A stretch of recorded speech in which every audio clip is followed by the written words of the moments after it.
식사들 맛있게 하셨습니까? 네. 중앙대학교 미래교육원에서 교육하고 있는 조주윤입니다. 한국사진작가협회 제주지회 2023년 제주사진 포럼에 굉장히 많은 축하를 드리고 싶습니다. 오늘 저는 현대미술시장과 사진의 역할을 중심으로 사진예술의 미래와 사진작가협회 역할이 어떻게 해야 되는가라고 하는 고민을 같이 한번 나눠보도록 하겠습니다. 오늘은 제가 돈 얘기를 좀 해보려고 하는데요. 예술가들에게 돈 얘기는 조금 터부시되는 그런 부분들이 되겠는데 그래도 오늘은 한번 해보도록 하겠습니다. 이 작품 혹시 아는 분 계신가요? 예, 이 작품은 마닐이라고 하는 작가가 키티라고 하는 여인의 나체를 찍고 누드 사진을 찍고 인화를 하고 난 다음에 바이올린을 연상시키는 F형을 그림으로 그려가지고 완성한 작품입니다. 이 작품이 2022년도에 크리스티 경매에서 160억 원 판매가 되어서 이제는 가장 비싼 작품이 되었습니다. 와, 네. 그 뉴스에 나온 내용들인데요. 초현실주의 작가 만네의 사진 작품이 원래는 한 60억 원에서 84억 원 정도로 추산을 했는데 실제적으로는 160억 원에 거래가 되었고요. 이 작품은 앵그르라고 하는 화가의 그림에서 모티브를 얻어서 만든 작업이고요. 나체 누드 사진을 먼저 찍고 인화를 하고 난 다음에 바이올린을 연상시키는 F연을 그려가지고 만든 그런 작업이고 1962년까지 만네이가 소장을 하고 있다가 경매에 나온 작품이기도 합니다. 자, 어떤가요? 이 작품을 사진이라고 해야 될까요? 그림이라고 해야 될까요? 사진으로 찍었으니 사진인데 인화를 하고 난 다음에 그림으로 그려놓았으니 그림이다 라고 생각이 들기도 하죠. 자, 저는 오늘 여기에서 현대예술을 한번 정의를 한번 해보도록 하겠습니다. 현대예술은 이제는 단순히 회화나 조각이나 이러한 작업들만을 얘기하는 것이 아니라 각각의 분야로 국한되거나 제한되는 것이 아니라 재료, 방법, 개념과 주제, 예술의 각 분야가 교차하거나 융합하는 형태를 보이는 것들을 말을 하고요. 조화나 균형, 통합한 체계를 추구하던 근대적인 생각에서 벗어나서 분열되고 파편화된 세계가 보여주는 긴장된 시각을 추구하며 탈보편화, 보편적이지 않은 것들을 추구하는 것이 컨템포러리 아트다라고 하는 관점에서 본다라고 한다면 우리가 조금 전에 만났던 그 예술이 현대예술이구나 하는 그런 생각이 들지 않으실까 하는 생각이 듭니다. 자, 오늘은 한 작품 가지고는 조금 그 경향을 해석하기가 어려울 것 같아서요. 제가 떼거지고 갖고 왔습니다. 전 세계에서 비싼 작품 1위부터 10위까지의 작품들을 쭉 가지고 왔는데요. 첫 번째 이제 제일 비싼 작품 먼저 만났고요. 그 다음에 이렇게 순위별로 비싼 작품들이 쭉 나열이 되어 있어요. 이 작업들을 이렇게 보면 언뜻 봤을 때 이 정도면 나도 찍어서 한 30억 정도 가치의 작업을 만들 수 있겠다 생각하는 그런 작품의 경향이 있는 것도 있고 또 어떤 작품은 어렵게 찍었을 거야 라는 생각이 드는 그런 작품들도 있을 것 같습니다. 근데 오늘은 시간이 너무 짧아가지고요. 몇 분의 작품들만 한번 조금 깊이 있게 공부를 해보도록 하겠습니다. 1위부터 10위까지 2023년도 7월에 제가 갱신을 했는데요. 여기에 나온 작가들 중에 3위에 보면 안드레스 거스키라고 하는 작가의 작품이 있습니다.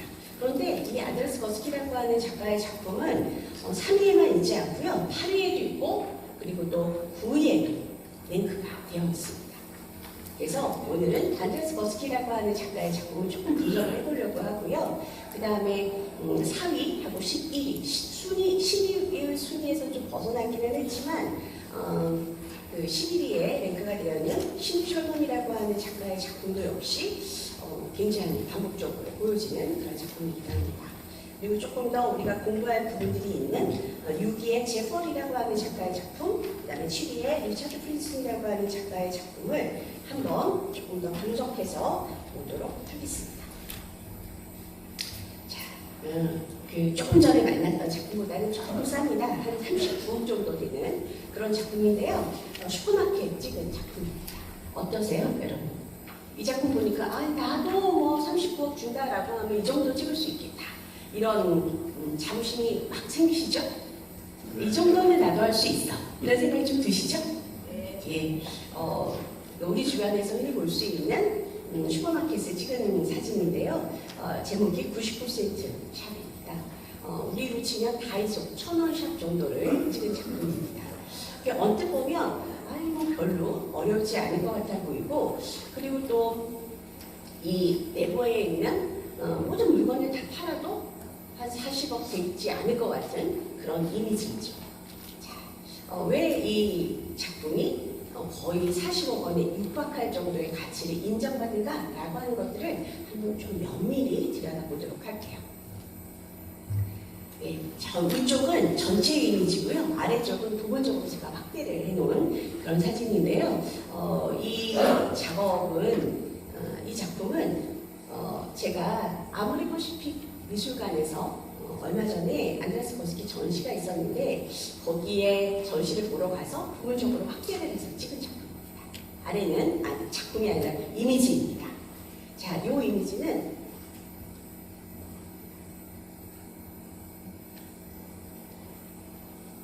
보이시나요? 네. 여기 살짝 위쪽 부분, 여기를 확대해 놓은 이미지거든요. 자, 여기에 보면 사람들도 그대로 있고요. 자세히 보시면 99%의 가격인데 어떤 물건들을 팔고 있다라고 하는 각 상품의 상표까지도 아주 디테일하게 보이는 그런 작품입니다. 그래서 이 작품은 전 세계 어디에나 있는 소비 문화의 이런 것들을 한꺼번에 쫙 볼 수 있는 그런 느낌의 작업이기도 하죠. 자, 조금 다른 장면을 한번 볼까요? 이쪽 부분인데요. 확대를 해서 보니까 사람들의 얼굴이나 이런 것들도 굉장히 디테일하게 잘 보입니다. 한꺼번에 봤을 때의 이미지는 그냥 슈퍼마켓을 찍은 거구나 라는 생각이 들었는데 그 안에 자세히 들여다보니 그 안에서 살고 있는 사람들의 땀 냄새 가득한 모습들이 그대로 재현됩니다 라고 하는 것들을 알 수가 있죠. 자, 오늘 제가 어제 제주도에 내려와서 문화예술회관에서 전시하는 전시 내용들을 보았는데요. 굉장히 작품들이 훌륭하시더라고요. 그런데 거기에 이제 전시되어 있는 작업들이 전부 다 디아색이라고 하는 액자로 전시가 되어 있던데 여러분들은 작품 활동 많이 하시니까 디아색이라고 하는 액자를 잘 아실 것 같습니다. 잘 아시죠? 네.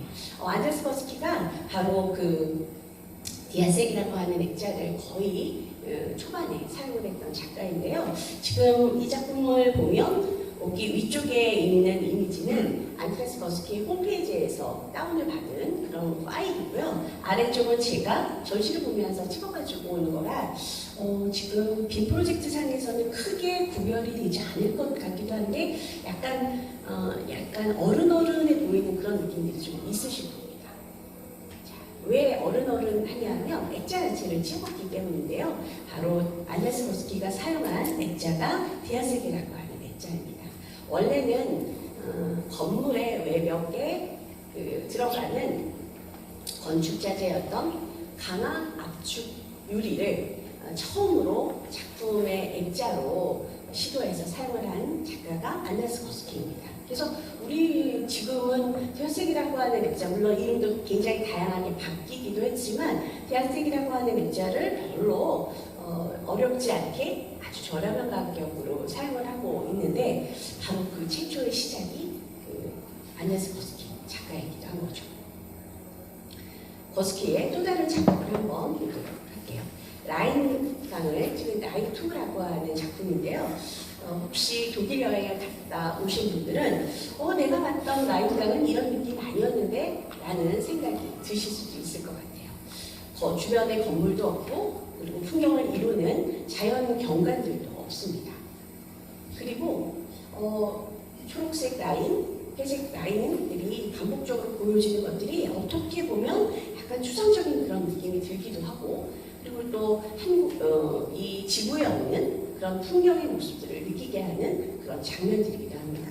우리가 알고 있는 라인강의 주변의 이미지들은 바로 이런 느낌이지 않을까 하는 생각이 드네요. 아름다운 고성과 자연 풍광들이 있는 장면들이 라인강의 모습이고 거기를 찍으면 이렇게 찍어야 될 것 같은데 안데르스 거스키는 이렇게 찍었습니다. 이거 어떻게 만들었을까요? 요새 우리 그 사진 작업을 많이 하시는 분들은 사진을 할 때는 포토샵 좀 해도 되지 않을까? 이런 생각 많이 하시지 않나요? 약간 거부감이 있는 분들도 계시기는 하지만 요새는 그냥 핸드폰으로 사진을 찍어도 그냥 어플에 깔려가지고 포토샵을 부분적으로 할 수 있는 기능들이 굉장히 많이 있잖아요. 그래서 거부감이 있어도 포토샵은 많이 하는구나 라는 것들을 인정하지 않을 수 없을 것 같습니다. 바로 그 포토샵을 이용해가지고 주변에 있는 건물이나 이런 풍경들을 다 지우고 지구에 없는 것과 같은 그런 환경의 모습을 표현하는 그런 작업이기도 합니다. 포토샵이 사진 작업에 들어온 공헌을 했던 작가가 안데르스 거스키라고 하는 작가이다 라고 보시면 될 것 같습니다. 자, 이 작가의 작품들은 굉장히 사이즈가 큽니다. 어마어마하게 큽니다. 제가 지금 빔 프로젝트로 보여드리는 이 이미지보다 훨씬 큽니다. 그런데 멀리서 보게 되면 마치 그냥 자잘한 추상적인 그런 느낌들인데 가까이서 보면 하나하나가 전부 다 있는 그대로 보여주는 것과 같은 그런 느낌들이 들기도 하죠. 자, 안데르스 거스키가 왜 이러한 가치를 인정받는 작가가 되었나라고 하는 것들을 한번 지금은 정리를 해봐도 좋을 것 같네요.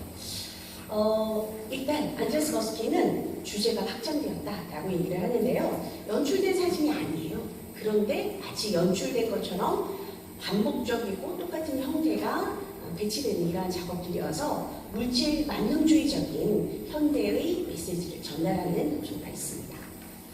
그리고 이러한 작업들을 멀리서 보면 예술적인 사진 같아 보이는 추상형의 이미지인데 가까이서 보면 살아 숨쉬는 인간의 모습들이 그대로 느껴지는 다큐멘터리적인 요소가 있기도 하죠. 뿐만이 아니라 그렇게 보여주기 위해서는 작품의 사이즈가 굉장히 거대합니다. 엄청나게 큽니다. 그래서 멀리서 봤을 때 가까이서 봤을 때의 느낌이 굉장히 다르게 표현되는 것이 안데르스 거스키의 작품의 특징이기도 합니다. 그리고 좀 전에 말씀드렸던 것처럼 그러한 것을 구현할 수 있었던 요소 중에 하나가 바로 디아스기라고 하는 우리가 많이 사용하고 있는 액자, 포토샵이라고 하는 프로그램을 원활하게 사용을 했던 그런 부분에 기인하기도 합니다. 그리고 또 굉장히 제가 그 안데르스 거스키 작가에게 부러워하는 그리고 앞으로 우리가 이렇게 지향해야 되지 않을까라고 생각하는 부분이기는 한데요. 거스키의 작품은 체계적인 마케팅을 통해서 에디션 관리도 굉장히 잘 되어 있고요. 아무리 경제가 요동을 쳐서 전체의 작품 가격이 떨어진다라고 하더라도 떨어지지 않는 작품 가격을 유지할 수 있는 그런 전략들이 잘 마련이 되어 있는 작가이기도 합니다. 자, 이러한 부분들이 안데르스 거스키라고 하는 작가의 작품을 전 세계적인 작가의 반열에 올려놓은 그러한 요소이기도 하죠. 언뜻 보면 충분히 할 수 있을 것 같은데 라는 생각이 들기도 하지만 그러한 훌륭한 작품의 면모에는 뒷받침이 되어 있던 많은 요소들이 또 있구나 하는 그런 생각이 들기도 합니다. 그 다음에 제가 소개시켜드릴 작가는 신디 셜런이라고 하는 여성 작가인데요. 평생을 자기 셀카만 찍은 작가입니다. 그런데 이러한 셀카를 찍으면서 어떠한 요소 때문에 이게 비싼 작품들로 등극이 되었나. 특히 이제 이 작품 같은 경우는 2011년도에 크리스티 경매에서 43억 원에 낙찰이 되었는데 똑같은 인화가 295만 달러에 낙찰이 되어 있습니다. 그러니까 똑같은 사진을 각각 판매가 된 거죠.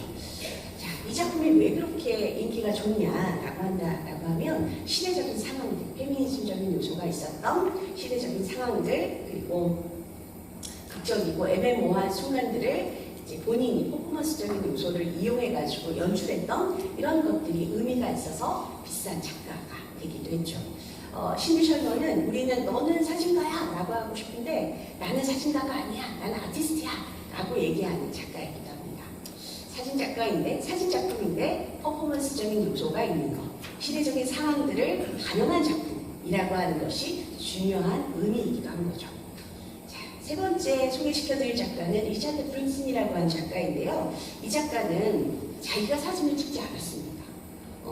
이 작품 가격이 14억 5천만 원, 약간 그 환율이 달라지니까 15억까지도 하는 그런 작품인데요. 자기가 찍지 않고 오른쪽에 있는 말보로라고 하는 담배 회사의 광고에 있는 이미지 한 부분을 이렇게 잘라내가지고 작품으로 발표를 했습니다. 자기가 찍지도 않고 내 작품이야 라고 발표를 했기 때문에 저작권료를 말보로사에 100만 달러 지불을 합니다. 그래도 14억 5천만 원, 약 15억 정도의 거래가 되었던 작품입니다. 이쪽 보면 약간 억울한 생각이 들죠. 자기가 작품을 찍지도 않았는데 비싼 작품으로 등극을 했구나 하는 그런 생각이 들면 저희가 약간 억울한 생각이 들기도 합니다. 새벽에 밤중에 이렇게 나가가지고 찬이슬 맞으면서 사진 찍는데 이렇게 억울할 때가 이런 생각이 드시죠. 자, 또 다른 작가도 한번 볼까요? 제퍼리라고 하는 작가인데요. 전쟁의 한 장면을 찍은 듯한 사진이고요. 이 사진의 제목은 아프가니스탄 전선의 참전 종군 사진, 죽은 군대 이야기, 죽은 무리가 말하다 라는 제목을 갖고 있는 작품입니다.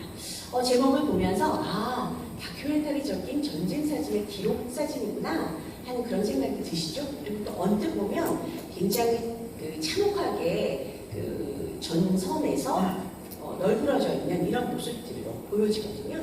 그런데 이 사진은 어떻게 찍은 사진이냐 하면 영화적 촬영 기법인 시네마토그래피를 이용해가지고 분장을 시킵니다. 분장을 시켜서 계산을 해가지고 사진을 찍은 그런 작품인데 자세히 들여다보면 굉장히 우스꽝스럽습니다. 자, 보이시나요? 여기에 머리에 총 맞고 그리고 배에 총을 맞아가지고 구멍이 뚫렸는데 여기 구멍 가티고 있고요. 그 다음에 여기 이제 머리에 피가 줄줄 나고 있는데 매용 이렇게 하고 있습니다. 예, 그리고 여기는 머리가 터졌거든요. 그래서 뇌가 보이는데 뭔가를 하고 있는 이런 모습들이 있기도 하고요. 예, 피가 줄줄줄줄 이렇게 흐르고 있는데 뭐하니? 이러면서 흔들고 있는 이런 모습들. 예, 전화를 하는 것 같은 이런 느낌들, 이런 느낌들이 보여지죠. 언뜻 봤을 때는 굉장히 참혹한 전쟁의 참상을 보여주는 작품처럼 느껴졌었는데 자세히 보니 우스꽝스럽기 짝이 없네요. 이런 작품, 이러한 상황들을 전부 다 연출해갖고 찍은 작가의 작품입니다. 자, 그런데 이 제퍼리라고 하는 작가의 작품은 지금은 이제 제가 홈페이지에서 다운이 되었던 그런 작업들을 보여드린 거고요. 실제적으로 작품은 어떻게 보여지냐 하면 이런 방법으로 보여집니다. 그럼 어떤 건지 아시겠나요? 우리 버스 정류장 이런 데 가면 광고 표지판들이 있는데요. 광고판과 같은 라이트박스를 이용해가지고 작품을 보여줍니다. 우리가 일반적으로는 프린트를 해서 액자를 해가지고 작품을 보여준다라고 생각을 하는데 제퍼리라고 하는 작가는 현대문명의 일기인 이런 라이트박스를 이용해가지고 광고와 같은 그런 효과를 누리면서 작품을 보여줍니다.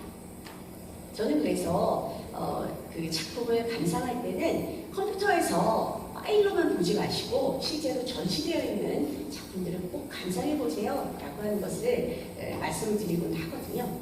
어떠세요? 파일로 본 거하고 그 실제의 전시장에서 본 느낌은 확실히 다르겠구나 하는 그런 생각이 드시죠? 네. 제가 이제 몇 작가들의 작업들을 쭉 보여드렸는데요. 어떠신가요? 이런 사진들이 사진이다, 우리가 알고 있는 그런 사진이다 라고 하는 부분하고 조금 거리가 있구나 하는 그런 생각도 드실 것 같습니다. 자, 이렇게 사진들이 비싸지려고 하면 어떤 부분들이 있어야 되는가 라고 하는 것들을 알아보면 이렇습니다. 작품을 기준으로 해서 비포와 애프터가 달라지는 작품들이 비싼 작품이 됩니다. 사람들이 객관적인 가치를 인정할 수 있는 작품들이 됩니다. 비포와 애프터가 달라진다라고 할 때 어떤 비포와 애프터가 달라져야 되는가라고 하는 것을 살펴보면 이런 것들입니다. 재료와 기술이 바뀌는 거. 우리 조금 전에 안드레스 버스키라고 하는 작가가 지금은 우리가 굉장히 많이 사용하고 있는 디아색이라고 하는 액자, 컴퓨터 그래픽을 이용하는 포토샵 이런 방법들 썼습니다 라고 말씀을 드렸잖아요. 이런 것처럼 재료와 기술이 달라지는 작품들, 그리고 묘사의 방법들이 달라지는 작품들. 좀 전에 제프월 같은 경우에는 라이트박스라고 하는 것을 이용해가지고 작품을 보여주는 이러한 것들을 보셨잖아요. 묘사의 방법을 바꾸게 하는 것들, 그리고 사람의 생각을 그래서 바꾸게 하는 이러한 작품들, 그리고 재료와 기술, 묘사의 방법, 생각을 바꿔서 전체의 스토리텔링이 달라지는 이러한 작업들이 객관적으로 그 가치를 인정받을 수 있는 작품들이 됩니다. 자, 그러면 조금 더 디테일하게 예술품들의 가격들은 어떤 요소들로 결정이 되는가라고 하는 것들도 알아보면 여러분들의 작업에 조금 도움이 될 것 같습니다. 제가 정한 것들이 아니고요. 소돔이라고 하는 굉장히 큰 경매회사에서 예술품의 가격을 결정하려고 하면 이러한 10가지의 평가들을 해보면 된다라고 제시를 했는데요. 바로 이제 이런 내용들입니다. 첫 번째, 독창성. 작품의 오리지널리티가 있어야 된다. 그리고 보존 상태가 좋아야 된다. 그리고 흔하지 않고 희소성이 있어야 된다. 수요는 많은데 공급이 적으면 가격이 올라가는 것은 당연하기 때문이죠. 그리고 작품의 유래도 중요한 요소가 된다. 또 그런 유래들이 역사적인 의미가 있으면 더 가격은 올라갑니다. 크기도 중요한데요. 크기 자체가 문제가 되진 않지만 크기가 커지면 아무래도 제작 비용도 올라가고 작가의 노력과 힘이 드는 것도 사실이기 때문이죠. 7번째는 취향. 사람들의 취향이 계속 변합니다. 그래서 그러한 시대적인 것들을 반영할 수 있어야지만 된다. 그리고 상징성. 작가가 전달하려고 하는 스토리나 주제가 중요하다. 그리고 재료가 실험적이고 확장된 성격의 재료를 사용하게 되면 훨씬 더 가격에 영향을 미치게 된다. 그리고 고유의 특징, 품질도 가격 형성에 영향을 미친다라고 정리를 했습니다. 그래서 제가 조금 더 요거를 정리를 더 해봤습니다. 자, 예술품 가격 결정 요소는 크게 예술품의 특성 요소, 작가의 특성 요소, 예술시장의 특성 요소로 나눌 수가 있을 것 같은데요. 예술품의 특성 요소로는 작품 크기, 언제 제작했는지, 보존, 사인과 날짜에 썼느냐 안 썼느냐, 그리고 재료비, 기법의 우수성, 예술성 이런 것들이 예술품의 특성 요소, 가격을 산정하는데 중요한 의미를 지니죠. 작가의 특성 요소들도 있는데요. 작가의 나이, 성별, 생존 여부, 거주지, 국적, 그리고 전시회 횟수, 수상 경력, 작품 제작 경력, 교육 수준 이런 것들도 가격을 좌우하는 요소가 됩니다. 또 특히 조금 이런 것들도 가격에 역할을 하는가라는 생각이 드는 요소도 있는데요. 언제 매매가 됐는지, 경제적으로 여유가 있는 시절인지 아니면 조금 어려웠던 시절인지 이런 것들도 가격 형성에 영향을 미치죠. 처음에 소개시켜드렸던 안데스 버스키의 가격이 꾸준히 유지될 수 있었던 그런 부분 중에 하나는 독일 컬렉터 그룹들이 가격을 관리를 하기 때문에 꾸준히 가격을 형성할 수 있는 그런 부분들이 바로 예술시장의 특성 요소를 반영한 그런 부분들이라고 할 수 있을 것 같습니다. 그리고 어디에서 샀는지, 어디에서 팔렸는지, 갤러리의 평판이나 소장장, 소장청, 딜러의 사회적 위상 이런 것들도 예술품 가격 결정에 굉장히 중요한 의미를 지닙니다. 이제 우리가 주로 생각했던 예술의 가치를 결정하는 것들은 대부분은 예술품의 특성 요소를 반영한 그런 부분들에 더 많은 의미를 두었었는데요. 전체적인 형태를 보면 작가의 요소, 예술시장의 요소들도 예술품의 가치를 인정받게 하는 데 중요한 부분이다 라고 하는 것들을 알 수가 있습니다.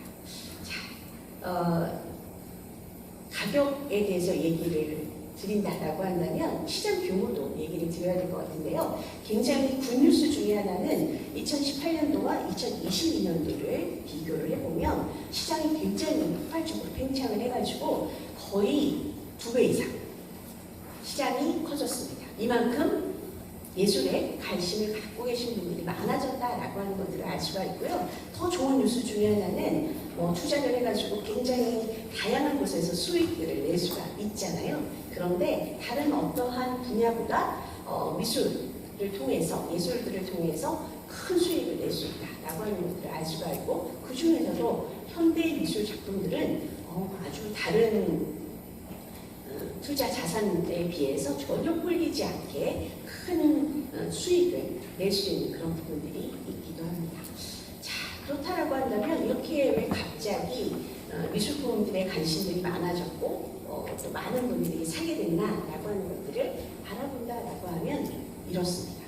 판매가 어디에서 주로 많이 이루어졌냐 하면 온라인에서 판매가 많이 이루어졌기 때문에 시장 규모도 커졌고 그리고 또 수익률도 좋아지게 되었는데요.